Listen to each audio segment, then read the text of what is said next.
Welcome to the Deep Dive, your ultimate shortcut to being well-informed. Today, we're diving deep into the, fascinating and often pretty contentious evolution of the American left. Yeah, it's a big topic. Our mission here is really to understand how the American left, which, started out deeply rooted in classical liberal ideals, has transformed over time. Right. And we'll explore why some critics now are raising concerns about its trajectory, even labeling it as potentially veering towards despotism. That's a strong word. It is a strong word. Yeah. And to guide you through this whole complex ideological journey, we've pulled together a pretty comprehensive stack of sources, historical documents, academic analyses, contemporary critiques. We're going to try and extract the crucial nuggets of insight, help you grasp the big picture without getting totally lost in the weeds. So yeah, get ready for some surprising facts, maybe some genuine aha moments. We'll explore the shifting philosophies, key historical events, influential figures, all while keeping it accessible and, to the point.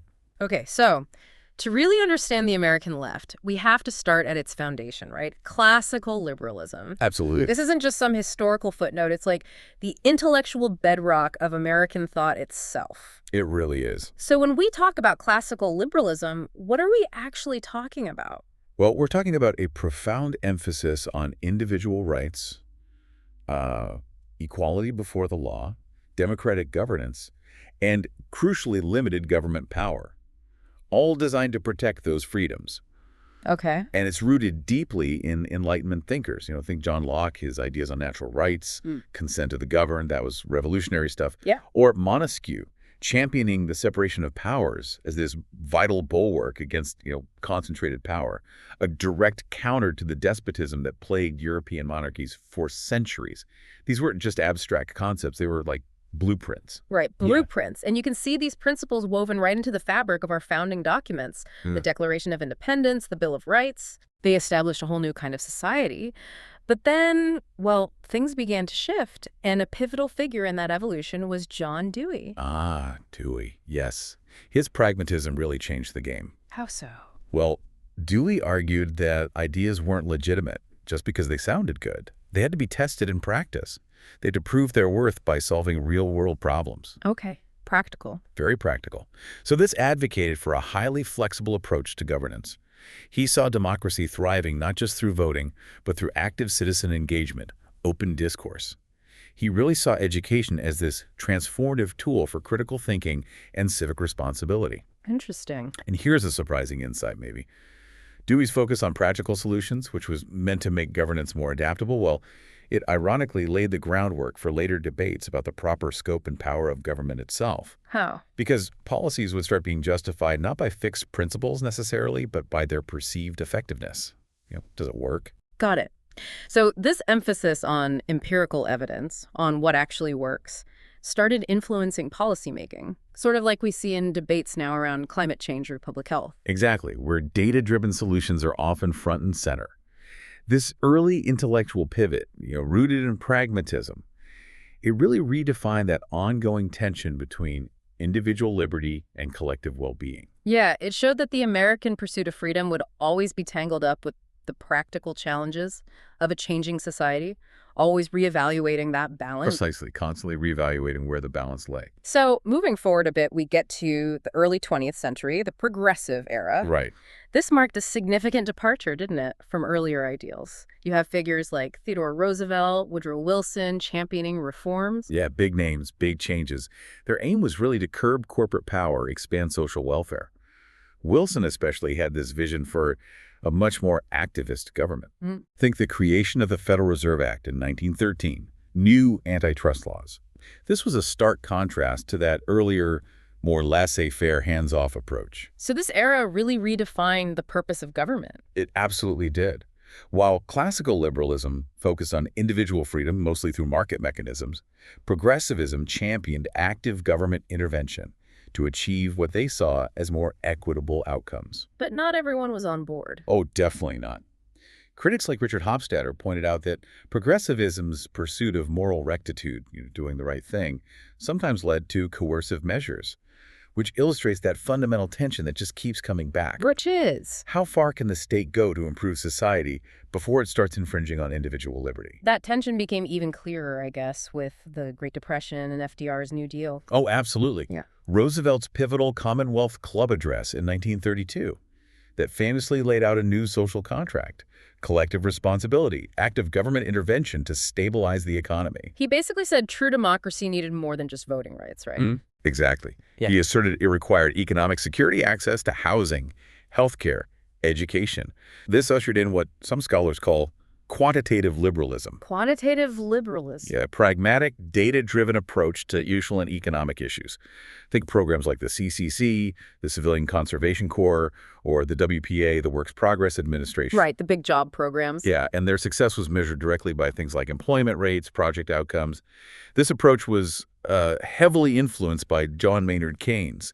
It was just an unprecedented expansion of government. And these huge interventions, they must have sparked intense debate. Oh, absolutely. Critics argued that this increased governmental control, it bordered on despotism, technocratic elitism. They saw it as an erosion of individual liberties. But the other side? Proponents countered that these interventions weren't just helpful, they were absolutely necessary to save the country from collapse. Wow. It really shows how responses to crisis continue to shape our modern debates about government's role, doesn't it? Like with income inequality, healthcare. Exactly. We're constantly forced to reevaluate where that line is between necessary intervention and government overreach. It's this recurring question in American history. When does the collective good require a stronger state, and when does that strength become a threat to freedom? Precisely. Okay, so after World War II, America enters this period often called the liberal consensus. Right. A time of seeming agreement, at least on the surface. And this period was defined by sort of a dual commitment. Yeah, you could say that. At home, it was about expanding the welfare state. Think Lyndon B. Johnson's Great Society programs like Medicare and Medicaid. Big stuff. And abroad. Abroad, it was a fervent dedication to combating communism. The Cold War was in full swing. But while, progress was made on the domestic front, that anti-communist crusade, it had some dark sides, right? It definitely did. It sometimes blurred the lines with civil liberties right here at home. The McCarthy era is the starkest example of this paradox. What paradox? Well, efforts to protect national security against external threats inadvertently led to the curtailment of domestic freedoms, which is, a deeply unsettling irony. Yeah, fighting for freedom by restricting it, okay? Yeah. And at the same time, post-war, you have this booming consumer culture taking off. Right, and that burgeoning consumer-driven ethos, it prompted concerns among intellectuals, which led to a different kind of progressivism, maybe a qualitative liberalism. Qualitative meaning? Meaning focused on the quality of life, not just quantity. John F. Kennedy, for instance, critiqued overconsumption. He emphasized fostering social progress through public service initiatives like the Peace Corps, Project Head Start. And LBJ continued that. Yeah. Lyndon Johnson pushed further with his unconditional war on poverty and significant environmental legislation. They framed progress not just by GDP, the economy, but by human welfare and dignity. But even then, more radical critiques were starting to emerge. Absolutely. Figures like Malcolm X began emphasizing self-determination and directly challenging capitalism itself. He argued that true liberation required a complete overhaul of the economic system, not just reforms. Wow. So that foreshadowed later movements demanding even more profound change. Exactly. And it remains really relevant in today's discussions about prosperity, social responsibility, economic justice. It highlights that material wealth doesn't automatically equal societal well-being. A tension that's never really gone away. This deep critique of consumerism really set the stage, didn't it? It absolutely did. It laid the groundwork for movements demanding more fundamental change.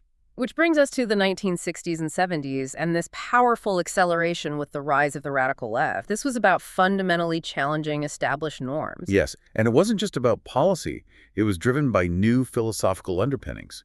Existentialist thinkers Sartre, Simone de Beauvoir, Albert Camus, they introduced critiques of liberalism that emphasized lived experience. How did that challenge liberalism? They basically argued that liberalism's focus on abstract rationality wasn't enough to understand the realities of human behavior and, crucially, oppression. Okay, and then there's Herbert Marcuse. Marcuse. His concept of repressive tolerance became incredibly influential. Repressive tolerance. Explain that. He argued that a society could be so tolerant of harmful ideologies that the tolerance itself becomes complicit with oppression. So, like, tolerating intolerance destroys tolerance. Kind of. It's that debate about where you draw the line. At what point does allowing all speech, even hate speech, inadvertently empower forces that are fundamentally intolerant? This idea echoes really strongly in today's free speech versus hate speech debates. Fascinating. And psychology played a role, too. It did. The third force, psychologists, humanistic thinkers like Abraham Maslow, Carl Rogers, they broke from Freudian determinism. They emphasized personal growth, self-actualization. Which fit with leftist ideas. Perfectly. It aligned with emerging ideas of empowerment and collective action. And C. Wright Mills. Mills, yeah. His concept of the sociological imagination was powerful, connecting personal troubles directly to larger societal issues. Right, the personal is political. Exactly. And his idea of a power elite dominating key institutions, that resonated deeply with a growing disillusionment in traditional liberalism. It painted a picture where society's problems weren't just individual failings, but systemic issues perpetuated by entrenched interests. So these philosophical shifts really paved the way for massive social justice movements. Let's talk about the civil rights movement and the emergence of Black power. Okay, so the civil rights movement struggled against systemic racism, but frustrations with the slow pace of progress led to the rise of the Black Power movement in the late 60s, early 70s. And what defined Black power? It powerfully emphasized racial pride, self-determination, community empowerment, famously embodied by groups like the Black Panther Party. This was a different approach than earlier civil rights efforts. Absolutely. A crucial ideological shift. Earlier efforts often focused on integration within existing societal frameworks. Black power advocates challenged those frameworks entirely. They questioned whether true liberation could even be achieved through assimilation. And it's important to note, even Martin Luther King Jr.'s philosophy started to evolve later on. He increasingly recognized that nonviolence alone wasn't enough to address deep-seated issues like poverty and militarism. Right. And happening at the same time, you have the student New Left and the broader counterculture movement. Yeah, taking center stage. Yeah. Catalyzed by things like the '64 free speech movement at Berkeley, widespread opposition to the Vietnam War. Young people were aggressively rejecting conservative norms. Exploring what? Artistic expression, sexual liberation, alternative communal living, a whole range of things. And there were clashes. Oh, yeah. Pivotal events like the chaotic 1968 Democratic National Convention protests, the tragic Kent state shootings in 1970. These became symbols of state violence against dissent, and they fueled deep mistrust in government. And the impact went beyond protests. Definitely. A key insight from this period is the profound impact it had on universities, on academic discourse. It led to the integration of social justice themes, identity politics, the development of entirely new fields like women's studies, ethnic studies. It forever changed university curricula. It's really striking how those moments of rebellion, those demands for systemic change, they still echo today, don't they, in contemporary youth activism and identity movements. They absolutely do. It proves that the drive for social transformation is a constant in American society. It reminds us that the energy for change often comes from those who feel excluded from existing power structures, pushing the boundaries. So let's dig into how these shifts transform gender and sexuality. We talk about waves of feminism. Right. The first wave, late 19th, early 20th century, mainly focused on legal issues like suffrage, the right to vote. Then the second wave. Second wave, 60s to the 80s, greatly expanded that scope, delving into sexuality, family, workplace equality, reproductive freedom. Works like Betty Friedan's The Feminine Mystique were pivotal here. What did that It critically examined that pervasive myth of domesticity that basically confined women to the home. Okay. And the third wave. Third wave, starting in the 90s, running to the present, emphasizes individualism, diversity, intersectionality, highlighting figures like bell hooks who pushed for a more inclusive, more nuanced feminism. And these weren't just theoretical discussions. They fueled the sexual revolution. Oh, yeah, the 60s and 70s. Right. A direct rejection of repressive societal norms around sexuality, advocating for freedom and gender equality. What were the key catalysts? Well, things like the advent of the birth control pill in the early 60s gave women unprecedented control over their reproductive health. That was huge. It liberated them from traditional constraints, contributed to wider acceptance of premarital sex. And this led to legal changes. Profound impact on legal reforms. Right. Landmark Supreme Court cases like Griswold v. Connecticut in '65, establishing the right to privacy regarding contraception, and of course Roe v. Wade in '73, legalizing abortion. And the ripples kept spreading. They did. A broader shift towards no-fault divorce laws, the burgeoning of LGBTQ+ rights movements, culminating eventually in Obergefell v. Hodges in 2015, legalizing same-sex marriage nationwide. But these huge shifts, while expanding individual liberties, they also sparked significant tension, right? Backlash. They certainly did. These changes prompted strong critiques from conservative factions. They argued these shifts undermined traditional family values, morality, raising concerns about what they called encroaching liberal despotism. So they saw freedom expanding as societal erosion. In a way, yes. They perceived these expansions of individual freedom as an erosion of societal cohesion and traditional norms. And that fundamental clash between individual autonomy and societal tradition, it continues to define cultural debates today. Yeah, it really shows how these shifts fundamentally redefine gender roles, family structures, personal autonomy, sparking debates that are still shaping the culture wars today. Precisely. They highlight that ongoing struggle. How do you reconcile evolving personal freedoms with deeply held societal values? Okay, let's explore how radical ideas have tried to pursue systemic change within institutions. This brings us to Antonio Gramsci. Gramsci, yes. His Long March theory. Explain that. Okay, so Gramsci suggested that ruling classes maintain power not just through force, but through what he called cultural hegemony, basically subtly shaping societal norms and values. So controlling the culture controls the people. In a sense. And his theory suggests that radical groups can challenge this hegemony by gradually embedding themselves within existing institutions, schools, media, political parties, to influence them over time. A slow takeover from within. Sort of. Gramsci distinguished between a war of position, this slow cultural engagement, ideological struggle within institutions, and a war of maneuver, which is more like direct revolutionary confrontation. The Long March is the first one. Patient strategic influence from within. And we can see examples of this long march. Arguably, yes. In education reform, for example. Radical changes aimed at addressing inequality have influenced curricula. Think the progressive education movement with Dewey, or modern initiatives like Teach for America. They have infused progressive ideologies into what students learn. Often emphasizing social justice, identity politics. Exactly. Like we see with the introduction of concepts like critical race theory or the 1619 Project into some curricula. But there are critics. Of course. Critics express concerns about potential indoctrination, a diminishing focus on traditional civics education, which they argue is crucial for civic duty and democratic understanding. And it's not just education, right? Bureaucracies, too. Oh, yeah. Significant bureaucratic transformation. The Civil Rights Act of 1964, for instance, led to massive shifts in federal agencies. Yeah. The EEOC, the Equal Employment Opportunity Commission, started taking proactive measures. Affirmative action policies were implemented. Aimed at promoting equity. Right. But they also faced critiques about bureaucratic overreach, concerns about reverse discrimination, tokenism. So there's a tension there.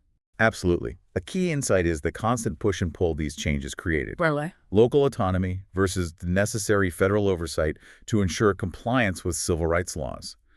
We see this in the Department of Education with laws like ESSA or the Department of Justice focusing on police reform and consent decrees. So these long marches through institutions, they aim to reshape societal values from within. What questions does this raise? Well, it raises fundamental questions about accountability, doesn't it? Who gets to define societal values? And how can changes, even well-intentioned ones, impact the balance of power and democratic accountability within these established institutions? There can be unforeseen consequences. Okay, let's shift gears a bit to a major pivot in American politics. The neoliberal consensus. Right. A really significant era. Characterized by deregulation, privatization, a broad embrace of market mechanisms. What's really striking, maybe even paradoxical, is how a movement traditionally focused on equality began to be associated with policies that, well, some argue actually exacerbated inequality. How did that happen? A reinterpretation of liberal values. Exactly, like a complex reinterpretation. While early liberalism championed social justice, the neoliberal turn, influenced by perceived failures of Keynesian economics and welfare state models, started prioritizing individual entrepreneurship and free markets as the main drivers of economic growth. Which meant? It often meant restructuring or even dismantling programs designed to support marginalized communities, justifying these changes through market logic efficiency arguments. So who are the key thinkers behind this? John Rawls comes up. Rawls, yes. The theory of justice was huge. Introduced concepts like the original position, the veil of ignorance, for determining principles of justice impartially. How did that influence things? Well, Rawls' ideas were profoundly influential on liberal thought, advocating for welfare state mechanisms to address inequalities. But here's a surprising twist. Neoliberals sometimes selectively appropriated his ideas. How so? They focused on the market solutions and individual responsibility aspects, rather than the direct redistribution roles, also discussed. It just shows how complex philosophy can be cherry-picked to support different political agendas. And then there's Milton Friedman. Friedman, a leading proponent, maybe the leading proponent, of free market capitalism. He famously argued that economic freedom is necessary for political freedom. And government intervention. Stifles liberty, according to Friedman. His influence was direct and profound on public policy, especially through figures like Ronald Reagan in the 80s. So Friedman's ideas led to Tax cuts, deregulation of industries, reductions in social welfare programs. His emphasis on monetary policy controlling inflation also reshaped central banking practices globally.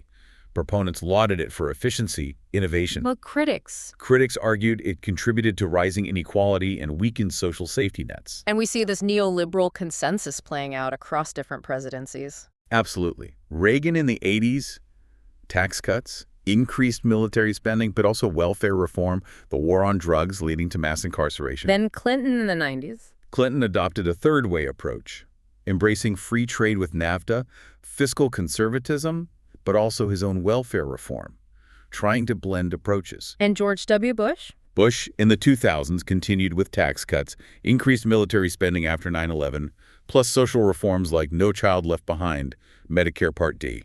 So how did all this impact the American left, the Democratic Party? Well, these presidencies marked a fundamental reevaluation of government intervention. It led to significant ideological rifts within the Democratic Party itself. There was a definite shift towards more centrist positions. Which alienated some traditional supporters. Exactly. Yeah. And it continues to define political debates today about concentrated power, market solutions versus social needs. The old lines between the parties started to blur in unexpected ways. Okay, bringing us closer to the present, let's talk about the Great Awakening and the rise of identity politics. First off, how do we define identity politics here? Okay, so identity politics basically refers to political positions based on the interests and perspectives of social groups people identify with: race, gender, sexuality, etc. And the Great Awakening. That term describes this widespread cultural phenomenon where awareness around systemic inequality and social justice issues just exploded, largely propelled by digital platforms, social media. Marked by what? Marked by a heightened awareness of concepts like microaggressions, privilege, intersectionality, the idea that different forms of discrimination overlap and compound oppression. What are the key characteristics people point to? Often is characterized by a zero-tolerance approach to perceived injustices, maybe a shift from traditional liberal values towards more radical approaches, and sometimes a tendency, critics point out, to prioritize group identity over individual merit. And this has had a huge impact on activism. Massive. Movements like Black Lives Matter, LGBTQ+ rights, incredibly powerful examples of mobilizing marginalized communities, influencing public discourse. But, like anything, there are also significant challenges and critiques. Well, critics worry identity politics can lead to fragmentation, dividing social movements into these isolated silos where competing interests might undermine collective efforts. Okay. There's also the critique of intolerance towards dissent, where questioning aspects of these movements can lead to social ostracization, even professional repercussions. Some argue this fosters potentially authoritarian tendencies, especially when dogmatic beliefs stifle open dialogue. You mentioned binary thinking earlier, like oppressor versus victim. What are the downsides of that? Well, that kind of binary thinking really oversimplifies complex societal dynamics. It stifles genuine dialogue. It can exacerbate polarization. Think about the Black Lives Matter versus All Lives Matter debate. It just makes it much harder to find common ground or foster social cohesion. So an unexpected outcome could be new divisions. Exactly. Even well-intentioned movements for justice can, if not carefully managed, inadvertently create new forms of division. It's clear how these dynamics are profoundly reshaping political discourse, influencing policy, challenging traditional ideas of shared humanity in our, well, increasingly polarized society. They really force us to ask tough questions. How do we pursue equity without undermining the very democratic values like free speech, open debate that aim to protect diverse perspectives in the first place? Which brings us to some very serious critiques of where the American left might be heading. Concerns about what some are labeling despotism, That's a heavy charge. It is. The argument here from these critics is that elements within the American left have exhibited behaviors that, in their view, undermine fundamental democratic principles like free speech and fair representation. What examples do they point to? They suggest a totalitarian drift, citing things like increasing censorship on social media platforms, often via algorithms they say disproportionately affect certain voices, the rise of cancel culture, which they argue enforces ideological conformity, stifles debate, Anything else? even what's been called lawfare, using legal systems strategically as weapons against political opponents. And some observers also note an alarming acceptance of violence among certain fringe elements. And the rhetoric itself. It's gotten pretty extreme sometimes. Absolutely. Labeling dissenters as Nazis, fascists, racists. It can dehumanize opponents, replace rational debate with fear and hostility. This kind of antipathy towards free expression is a common thread in these critiques. Critics point to specific statements, too. They do. Figures like former Secretary of State John Kerry lamenting how social media democratized information, suggesting too much diversity of opinion leads to disinformation. Or Robert Wright calling for global regulators to rein in figures like Elon Musk, maybe even arrest them for lies and hate. What do critics say that reflects? They argue it reflects an elitist impulse to control public discourse, to define truth, potentially stifling voices that challenge the dominant narrative. It reminds me of Karl Popper's paradox of tolerance. Exactly. The idea that unlimited tolerance can, ironically, lead to the extinction of tolerance if intolerant ideologies aren't checked. And it makes you wonder if people are leaving certain ideological spaces not because of legal free speech issues, but because the environment for dialogue is just gone. Precisely.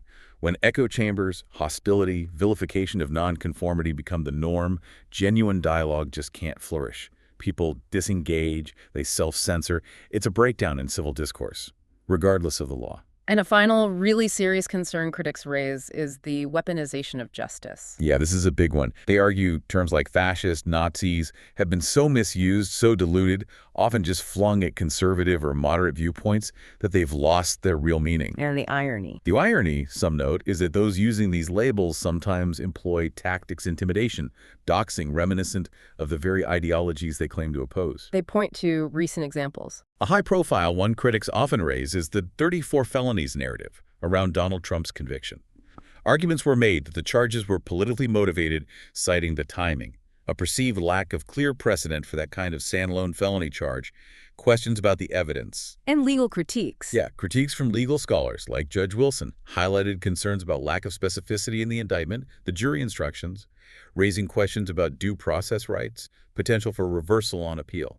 So these debates really raise critical questions about the judicial process itself. They do, about its integrity, the potential for politicization of justice, which obviously impacts future elections, and, crucially, the public's perception of our democratic institutions. Ensuring the appearance of impartiality in these high-stakes cases is paramount for maintaining faith in the system. Okay, wow. So we've journeyed through the American left's evolution, from classical liberal foundations through progressive and radical shifts, neoliberalism, identity politics, and now these serious critiques about authoritarian tendencies. It's been quite a winding road. Full of paradoxes, unexpected turns, for sure. As we navigate these challenges, what are the proposals for preserving democracy? Often seems to come back to dialogue. It does. Some call for conservatives, for everyone really, to actively promote open dialogue across ideological divides, to build coalitions based on shared universal values, things like freedom of speech, personal responsibility, economic opportunity, community engagement, rather than focusing solely on identity politics. Which emphasizes the importance of civic virtue. Exactly. Fostering civic virtue, those moral, ethical standards that encourage active participation, shared responsibility among citizens. It's seen as a crucial bulwark against the very idea of despotism. So ultimately, as American society grapples with all these complex transformations, we face a really profound question, don't we? We do. Can we reconcile the pursuit of equity and justice with the fundamental preservation of individual liberties and open discourse? Or will the desire for ideological purity inevitably lead us down paths that threaten the very democratic principles we say we want to uphold? And perhaps the final thought for you, the listener, is, what role will you play in navigating this delicate balance?